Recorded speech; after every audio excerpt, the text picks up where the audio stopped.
आज हम लोग पढ़ने वाले हैं संविधान कॉन्स्टिट्यूशन। हम आप लोगों के लिए संविधान को एक बेहतरीन नोट के साथ पढ़ाने वाले हैं, जो आपको यूट्यूब पर ऐसा वीडियो और नोट नहीं मिलने वाला है। इस नोट के माध्यम से जो लिखित परीक्षाएं होती हैं उनमें यह बहुत ही सहायक होने वाली है। इस नोट के माध्यम से आपके लिखने के तौर तरीके में सुधार आएगा और आपसे निवेदन है कि आप कॉपी पेन के साथ पढ़ने बैठें और नोट को साथ साथ लिखते चलें, क्योंकि ऐसा नोट आपको मिलने वाला नहीं है। तो आइए जानते हैं कि आज हम लोग इस वीडियो लेक्चर के माध्यम से क्या क्या पढ़ने वाले हैं। संविधान किसे कहते हैं, संविधान क्या है, संविधान की परिभाषा क्या है, जेनलेक ने संविधान के बारे में क्या कहा है, राज्य क्या है, राज्य के कितने तत्व होते हैं, गिलक्राइस्ट, प्रोडायसी, ब्राइस, चार्ल्स बर्गेट, डॉक्टर फाइनर, बुल्जे, इन सभी ने संविधान को कैसे परिभाषित किया है। प्राचीन काल में संविधान न होने पर कैसे शासन किया जाता था, एक आदर्श संविधान के क्या क्या गुण होते हैं, ये आज हम लोग पढ़ेंगे। संविधान को स्टार्ट करने से पहले मैं आपसे वादा करता हूँ कि संविधान से रिलेटेड जितना भी आपको कन्फ्यूजन होगा वह सारा कन्फ्यूजन आज दूर हो जाएगा। लेकिन आप भी हमसे वादा करिए कि आप वीडियो को पूरा देखेंगे। तो आइए फटाफट स्टार्ट करते हैं कि संविधान का मतलब क्या होता है। संविधान दो शब्दों से मिलकर बना है, सम धन विधान। सम का मतलब होता है बराबर और विधान का मतलब होता है नियम अथवा कानून।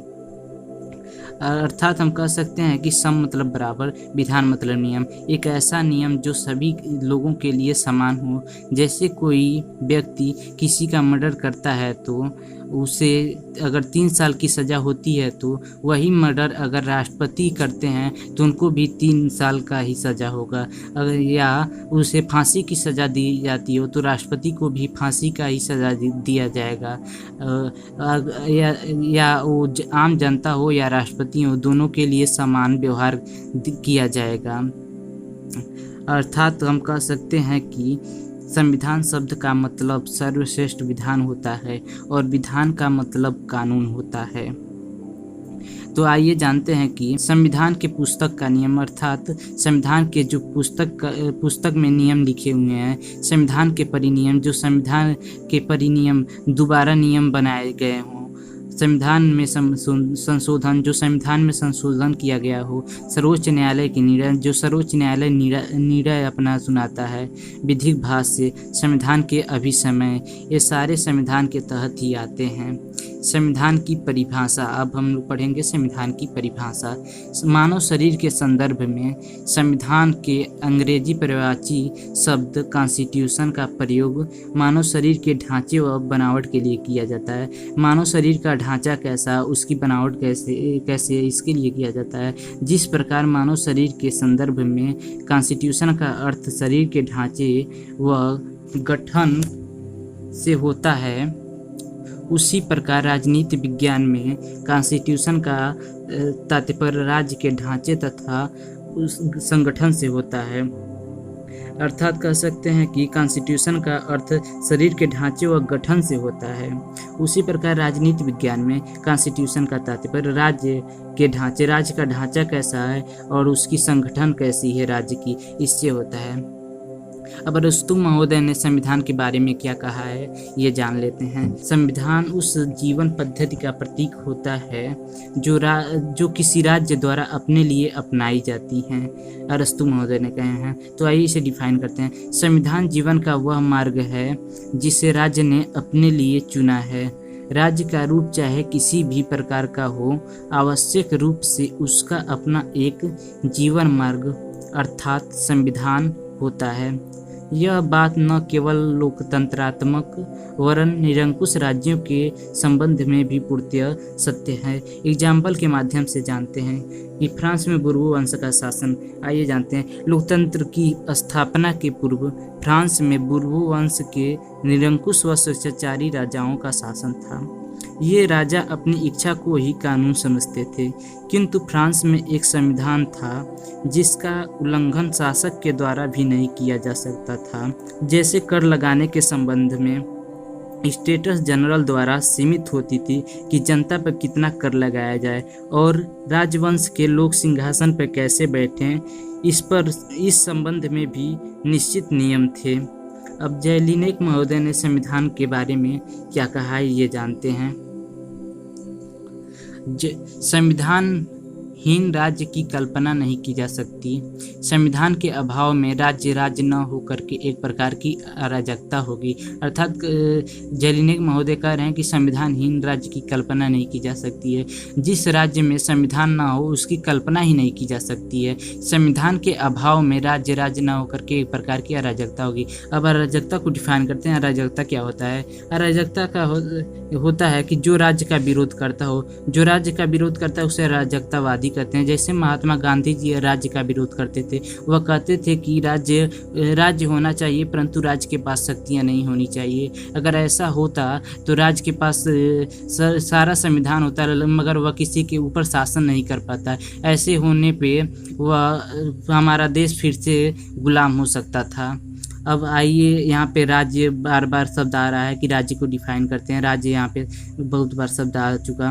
राज्य किसे कहते हैं? व्यक्तियों से समाज बनता है और वो समाज अपने सामाजिक संघर्षों के समाधान के लिए राज्य का निर्माण करता है। राज्य के 4 तत्व होते हैं, जैसे जनसंख्या, निश्चित भूभाग, सरकार और संप्रभुता। संप्रभुता मतलब शक्ति होती है। अगर आपको राज्य को डिटेल में पढ़ना है तो हमें कमेंट बॉक्स में ज़रूर बताइएगा, हम इसको बहुत डिटेल्स में भी पढ़ाएंगे आपको। अब गिलक्राइस्ट महोदय ने क्या कहते हैं, संविधान को वो कैसे परिभाषित करते हैं, आइए जानते हैं। गिलक्राइस्ट का कथन है कि संविधान उन लिखित या अलिखित नियमों अथवा कानूनों का समूह है जिनके द्वारा सरकार का संगठन, सरकार की शक्तियाँ, सरकार का संगठन कैसा है, सरकार के पास शक्तियाँ क्या है, विभिन्न अंगों में वितरण, इनके कितने अंगों में वितरण इसका है। जैसे सरकार के 3 अंग होते हैं, व्यवस्थापिका, कार्यपालिका और न्यायपालिका। इसमें किस प्रकार से वह वितरण है और इन शक्तियों के प्रयोग के सामान्य सिद्धांत निश्चित किए जाते हैं। इन शक्तियों का किस प्रकार का प्रयोग किया जाता है इसके सामान्य सिद्धांत निश्चित करते हैं। आइए अब आगे बढ़ते हैं कि प्रोडायसी के अनुसार प्रोडायसी महोदय ने क्या कहा है, संविधान को कैसे परिभाषित किया है। वे सब कानून संविधान में सम्मिलित होते हैं जिनका राज्य में प्रभुत्व शक्ति, जिनका राज्य में एक प्रभुत्व शक्ति अर्थात निश्चित शक्ति हो के प्रयोग अथवा वितरण पर प्रत्यक्ष अथवा अप्रत्यक्ष रूप से प्रभाव पड़ता है। उनका कैसे वितरण है उस पर प्रत्यक्ष अथवा अप्रत्यक्ष रूप से प्रभाव पड़ता है। आइए प्रत्यक्ष अथवा अप्रत्यक्ष को समझते हैं। प्रत्यक्ष अर्थात आप अपने पिताजी से पैसा मांगते हैं, अगर वह मना कर देते हैं तो आप मम्मी से कहते हैं। अगर मम्मी पिताजी से पैसा ले करके आपको देती हैं तो अप्रत्यक्ष हुआ। अगर आप वही पैसा अपने पिताजी से लेते और पिताजी आपको देते यह प्रत्यक्ष रूप होता है। अर्थात हम कह सकते हैं कि आप लोकतंत्रात्मक देश है तो आप प्रधानमंत्री को वोट देकर प्रधानमंत्री बनाते हैं, लेकिन राष्ट्रपति को आप अप्रत्यक्ष रूप से चुनते हैं और प्रधानमंत्री को आप प्रत्यक्ष रूप से चुनते हैं। तो आइए आगे चलते हैं। चार्ल्स बर्गेट महोदय, ब्राइस महोदय ने क्या कहा है, संविधान को कैसे परिभाषित किया है। तो ब्राइस के शब्दों में संविधान ऐसे निश्चित नियमों का एक संग्रह होता है। संविधान एक ऐसे निश्चित नियमों का संग्रह होता है जिनमें सरकार की कार्यविधि प्रतिपादित होती है। सरकार की क्या कार्यविधि है इसको प्रतिपादित होता है और जिसके द्वारा संचालन होता है। और सरकार को कैसे संचालन करती है यह कार्यविधि, उस कार्यविधि को यह निर्धारित करता है। चार्ल्स बर्गेट महोदय क्या कहते हैं संविधान के बारे में, आइए जानते हैं। संविधान एक आधारभूत कानून होता है। संविधान एक आधारभूत कानून होता है जिसके द्वारा किसी राज्य की सरकार संगठित की जाती है, जिसके द्वारा किसी राज्य की सरकार को संगठित किया जाता है और जिसके अनुसार व्यक्तियों अथवा नैतिक नियमों का पालन करने वाले व्यक्तियों जो जनता है उसको, और नैतिक नियमों का पालन करने वाले मनुष्य जो नैतिक नियमों का पालन करता है, अर्थात बड़ों का आदर करता है, जीव जंतुओं का दया करता है और तथा समाज के पारस्परिक संबंध निर्धारित किए जाते हैं। कहना है कि इनका व्यक्तियों अथवा नैतिक नियमों का पालन करने वाला मनुष्य तथा समाज के पारस्परिक संबंध निर्धारित किए जाते हैं। अब आइए जानते हैं डॉक्टर फाइनल ने क्या कहा है संविधान के बारे में। संविधान आधारभूत राजनीतिक संस्थाओं की एक व्यवस्था है। कहते हैं कि संविधान आधारभूत राजनीतिक संस्थाओं की एक व्यवस्था है। अब बुल्जे के अनुसार, बुल्जे महोदय ने संविधान को कैसे परिभाषित किया ये जानेंगे।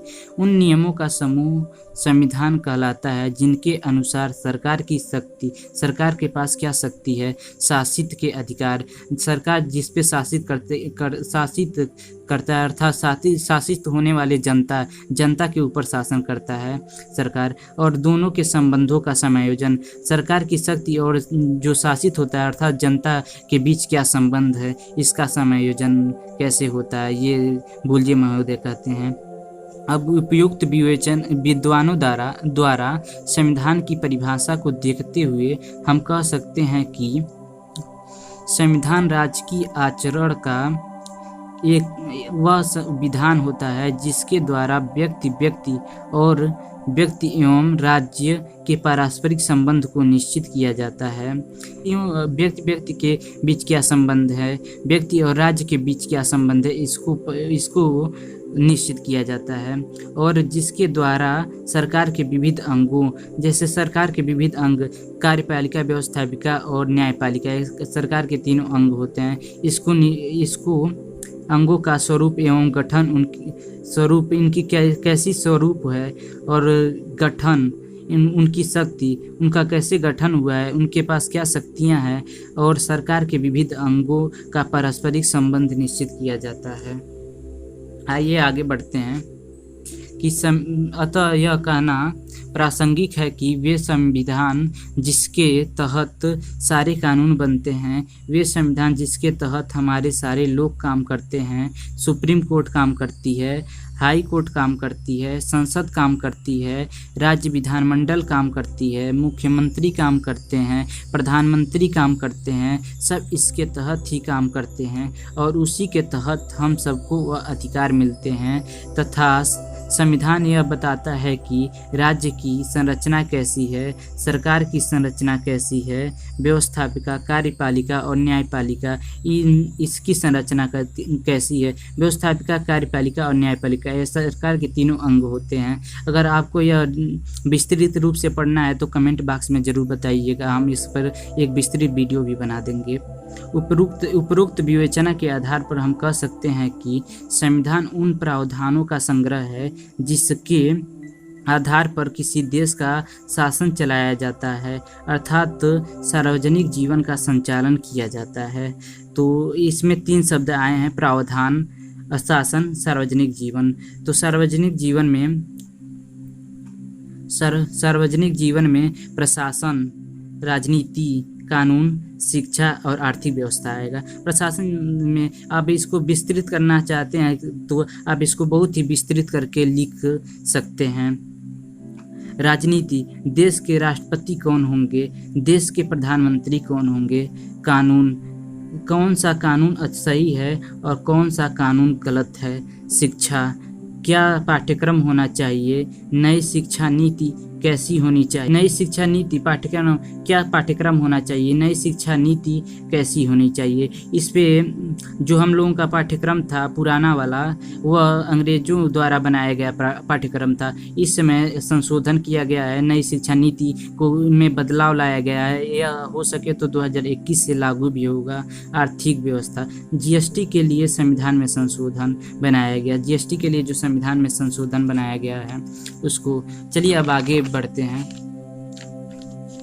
प्राचीन काल में संविधान। प्राचीन काल में कैसा संविधान था, राजा महाराजा लोग कैसे शासन किया करते थे जब प्राचीन काल में संविधान नहीं होता था। तो जब हमारे देश में संविधान का निर्माण नहीं हुआ था, उसके पूर्व हमारे देश के राजा महाराजा प्रसिद्ध ग्रंथों के आधार पर शासन किया करते थे। जैसे वह ग्रंथ हैं वेद, पुराण, स्मृति, आरण्यक, रामायण, महाभारत। जैसे हम प्रचलित रामायण से जान सकते हैं कि एक राजा के प्रजा के प्रति क्या संबंध होना चाहिए, एक भाई के प्रति क्या संबंध होना चाहिए, एक पुत्र के पिता के प्रति क्या संबंध होना चाहिए। यह बहुत अच्छे से रामायण से आप समझ सकते हैं। यह सारी चीज़ें लौकिक नहीं बल्कि पारलौकिक के आधार पर ही लिखी गई हैं। यानी हमारे वहाँ का जो ग्रंथ है, वेद है, वह कहीं न कहीं पारलौकिक है, यानी ईश्वरीय शक्ति पर आधारित है।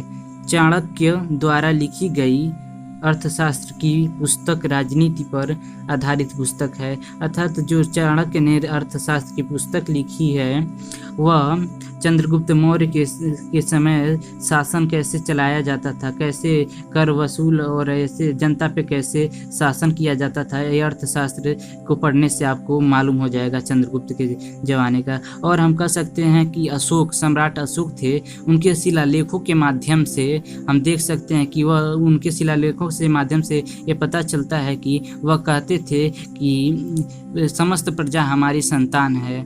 वह समस्त प्रजा को अपनी संतान मान चुके थे। इसी प्रकार हमारे देश के जो राजा महाराजा होते थे वे कहीं न कहीं इन्हें देखकर आम जनता पर न्याय करते थे और उनका मानना था कि अगर वह जनता के साथ न्याय नहीं करते हैं तो उन्हें नर्क की प्राप्ति हो सकती है। यही सब राजा को निरंकुश होने से बचाता था। अब आइए जानते हैं कि एक आदर्श संविधान का क्या गुण होता है। संविधान तालमेल बढ़ाता है और भरोसा दिलाता है। अब जानते हैं कि जैसे हमारे देश में 4 धर्म है, हिंदू, मुस्लिम, सिख, ईसाई। हम लोग कहते हैं हिंदू, मुस्लिम, सिख, ईसाई आपस में सब भाई भाई। एक मकता आपको दिखाती है, यह भरोसा दिलाता है आपस में सभी लोगों का। जैसे हिंदू का मंदिर हो गया, मुस्लिम का मस्जिद हो गया, हिंदू मुस्लिम, सिख का गुरुद्वार हो गया और ईसाई का चर्च हो गया। ये सभी लोग अपने अपने संस्थाओं में जा कर के पूजा पाठ किया करते हैं।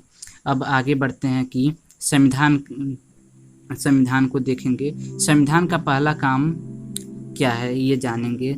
संविधान का पहला काम यह है कि वह बुनियादी नियमों का एक ऐसा समूह उपलब्ध कराए जिससे समाज के सदस्यों में एक न्यूनतम समन्वय एवं विश्वास बना रहे। अर्थात कहने का मतलब है कि बुनियादी नियमों का एक ऐसा समूह उपलब्ध कराए जिससे समाज के सदस्य, जो समाज में जो सदस्य जैसे लोग रहते हैं उनमें न्यूनतम समन्वय एवं विश्वास बना रहे।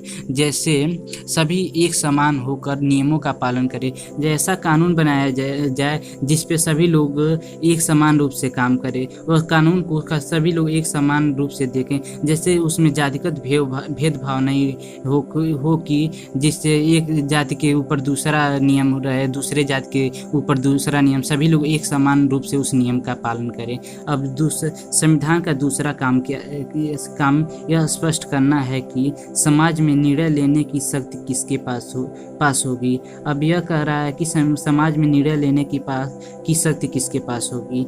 और संविधान यह भी तय करता है कि सरकार कैसे निर्मित हो, सरकार को कैसे निर्मित किया जाए। अब तीसरा काम क्या है संविधान का, ये जानते हैं। अतः संविधान का तीसरा काम यह है कि वह सरकार द्वारा अपने नागरिकों पर लागू किए जाने वाले कानून पर कुछ सीमाएं लगाए। अर्थात सरकार द्वारा अपने नागरिकों पर लागू किए जाने वाले कानून पर कुछ सीमाएं लगाएं। ये सीमाएं इस रूप में मौलिक होती हैं कि सरकार कभी उसका उल्लंघन ना कर सके। अर्थात कहने का मतलब है कि किसी के मौलिक अधिकार का हनन ना हो। जैसे रंग भेद में, जैसे गोरे और काले में भेद ना किया जाए, ये अफ्रीका में होता था। अफ्रीका में जो व्यक्ति रहते थे गोरे, उन लोगों के लिए अलग हैंड पंप और जो काले रहते थे उनके लिए अलग हैंड पंप, हर व्यवस्था अलग अलग थी और जातिगत भेदभाव ना हो। और जाति के तरफ जैसे ही ब्राह्मण, क्षत्रिय शूद्र वैश्य सभी लोग एक समान रूप से अपना जीवन यापन करें। अब संविधान का चौथा काम यह है कि वह सरकार को ऐसी क्षमता प्रदान करे जिससे वह जनता की आकांक्षाओं को पूरा कर सके। अब सरकार को एक ऐसी क्षमता प्रदान किया जाए जिससे वह जनता की आकांक्षाओं को पूरा कर सके और एक न्यायपूर्ण समाज की स्थापना कर सके, उचित परिस्थितियों का निर्माण कर सके, एक उचित परिस्थिति है उसका निर्माण कर सके और उसका गठन कर सके। दोस्तों, आज के लिए बस इतना ही। ऐसे ही इम्पोर्टेंट टॉपिक के साथ मिलेंगे अगले वीडियो में। तब तक के लिए thank you, take care and bye bye.